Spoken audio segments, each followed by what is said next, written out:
Good morning student, मैं Basant Sahu from Bharat college of agriculture.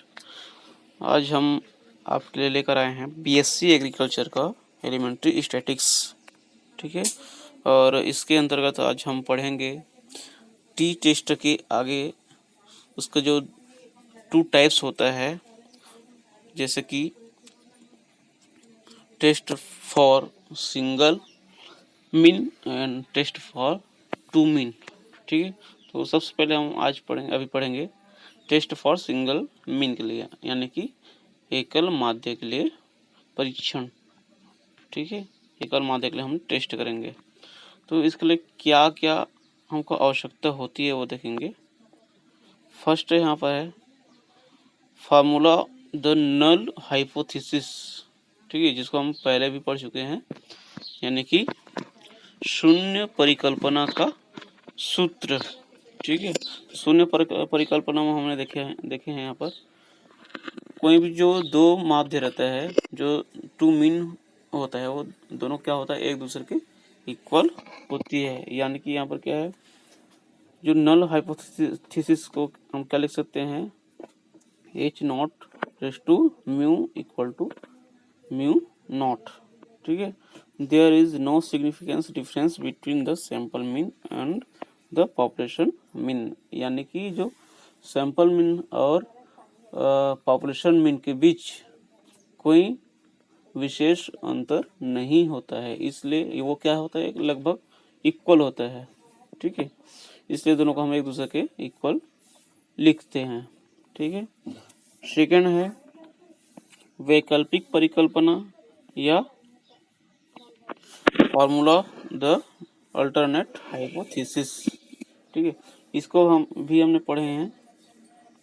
क्या होता है वैकल्पिक हाइपोथेसिस में, इसमें जो 2 मीन हमारे पास रहता है, जो 2 मीन रहता है, 2 माध्य जो हमको रहता है, वो एक दूसरे के इक्वल नहीं होता है। दोनों के माध्य में कुछ डिफरेंस रहता है, इसलिए हम इसको क्या लिखते हैं, H1 raise to mu not equal to mu not, या mu is greater than mu not, या mu is less than mu not.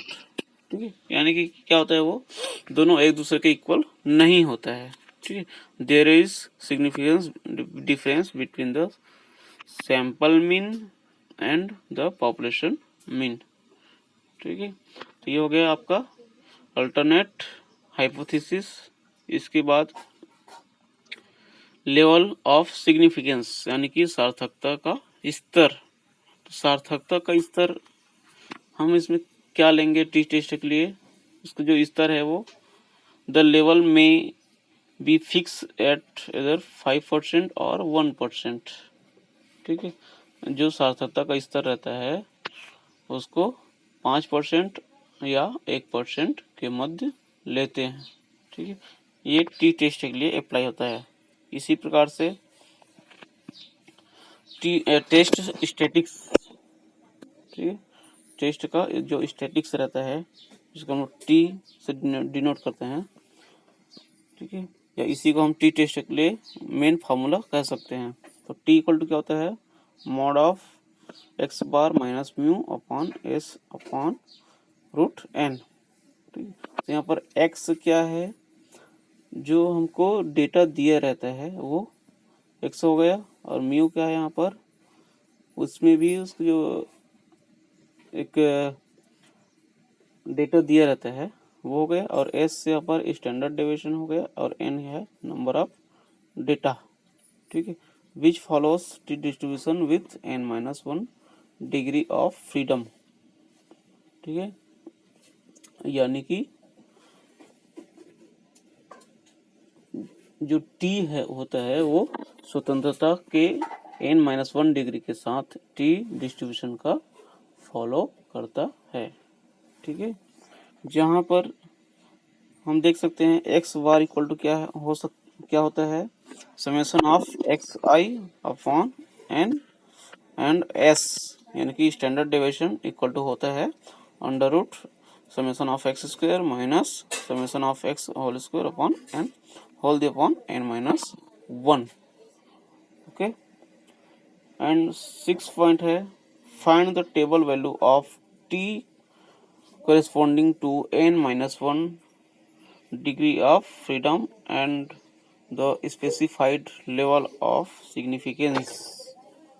ठीक है, यानी कि n-1 यानी कि डिग्री ऑफ फ्रीडम और जो आपका लेवल रहता है लेवल ऑफ सिग्निफिकेंस, इसका इसी के अनुरूप हम क्या करेंगे, टी टेस्ट के लिए टेबल बनाते हैं।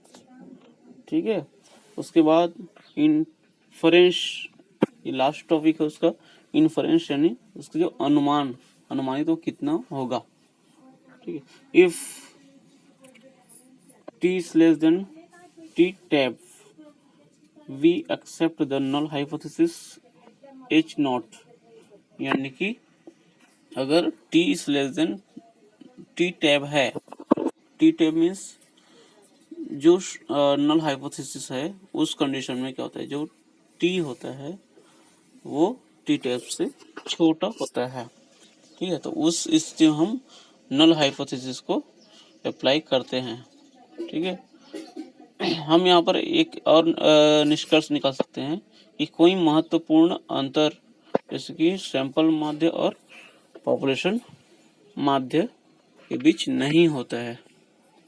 ठीक है, तो उस कंडीशन में हम क्या करेंगे, T is greater than T tab, तो वहां पर हम नल हाइपोथेसिस को स्वीकार नहीं करते हैं। ठीक है, if T is greater than T tab we reject the null hypothesis H not, यदि we accept the alternative hypothesis and conclude that there is significance difference between the sample mean and the population mean। ठीक है, तो इस प्रकार से जो 7 point है वो टी टेस्ट के लिए बहुत ही जरूरी होती है। ठीक है, ये 7 पॉइंट में ही हम टी टेस्ट को यहाँ पर परीक्षण करके देखते हैं। ठीक है, इसको हम एक एग्जाम्पल के थ्रू समझते हैं।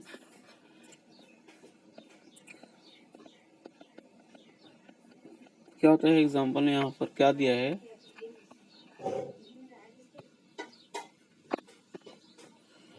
Based on fix experiments a new variety of green grams is accepted to given a yield of 12.0 quintal per hectare. The variety was tested on 10 randomly selected farmers field। The yield were recorded, यहाँ पर कुछ data दिया हुआ है जो farmer द्वारा क्या किया गया है, सिलेक्ट किया गया है। ठीक है, do the result confirm to the expectation. ठीक है, यानी कि कुछ एरिया के एक्सपेरिमेंट के आधार पर क्या होता है, हरे चने की एक नई किस्म दिया है। ठीक है, कितना है वो, 12 क्विंटल प्रति हेक्टेयर उपज देने की जिसकी उम्मीद है। ठीक है, तो इसका हम विविधता का परीक्षण 10 प्रकार से चयनित किसानों के खेतों पर करते हैं। ठीक है, तो उसका जो उपज है इस प्रकार है, उसका कुछ डेटा दिया हुआ है 10 प्रकार, उसका जो 10 ढंग है, 10 तरीका है, उसका एक डेटा दिया है अलग अलग। ठीक है, तो उसका परिणाम उम्मीद के अनुरूप क्या होगा। ठीक है, तो वो हमको निकालना है। तो उसके लिए हमको क्या करना पड़ेगा, यहाँ पर देखेंगे क्या क्या दिया हुआ है हमको। तो क्वेश्चन के अकॉर्डिंग इसका नल हाइपोथेसिस क्या हो जाएगा, शून्य परिकल्पना क्या हो जाएगा, H naught equal raise to mu equal to 12 and the average yield of the new variety of green grams is 12 quintal per hectare. ये क्या हो जाएगा ये alternative hypothesis H1 raise to, ये क्या है, mu is not equal to 12।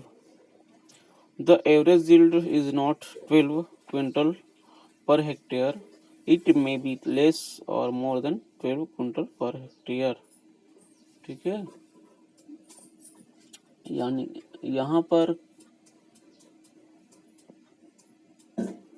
जो औसत उपज दिया है 12 क्विंटल पर हेक्टेयर, ये 12 क्विंटल पर हेक्टेयर के अधिक हो सकता है या कम भी हो सकता है। ठीक है, तो यहाँ पर हम इसका लेवल ऑफ सिग्निफिकेंस देखेंगे, सार्थकता का स्तर यहाँ पर कितना लेंगे, यहाँ पर 5% लेते हैं। ओके, तो हम पिछले क्लास में पढ़े हैं टी टेस्ट का फार्मूला क्या होता है, T equal to mod of X bar minus mu upon S upon root N. ठीक है, तो हमको जो डेटा दिया हुआ है, गिवन डेटा है, यहाँ पर जो 10 डेटा हमको दिया हुआ है उसको सम कर लेंगे। ठीक है, वही यहाँ x है, तो x का सम कर लेंगे तो क्या होगा, summation of x equal to 126.3। अब इसका स्क्वायर कर लेंगे तो क्या हो जाएगा, स्क्वायर करके उसको हम सम करेंगे तो सम ऑफ x स्क्वायर कितना हो जाएगा आपका 1605.77। ओके, इसी प्रकार से अब x बार इक्वल टू होता है summation of x upon n। Summation of x हमको कितना मिला है 126.3 और n मतलब नंबर ऑफ डेटा कितना है यहाँ पर 10 है, उसको डिवाइड कर देंगे कितना हो जाएगा 12.63। ठीक है, तो इस प्रकार से हम इसका स्टैंडर्ड डेविएशन भी फाइंड कर लेंगे s इक्वल टू, तो समेशन ऑफ x स्क्वायर का वैल्यू हमको मिल गया है 1605.77 माइनस समेशन ऑफ x का स्क्वायर करेंगे तो 1595.169। ठीक है, अपॉन n मतलब उसको हम 10 से डिवाइड कर देंगे, whole the upon n minus 1 मतलब 10 माइनस 1 कितना होगा 9। इसको सॉल्व करेंगे कितना आएगा अंडर रूट 10.601 अपॉन 9, या इसका रूट फाइंड कर लेंगे तो कितना आएगा 1.085। ओके, ये हो गया आपका s का वैल्यू स्टैंडर्ड डेविएशन। इसी प्रकार से s अपॉन रूट n कर लेंगे तो s का वैल्यू मिला है 1.0853 अपॉन n का वैल्यू है 10, तो उसको सॉल्व करेंगे कितना आएगा 0.3432।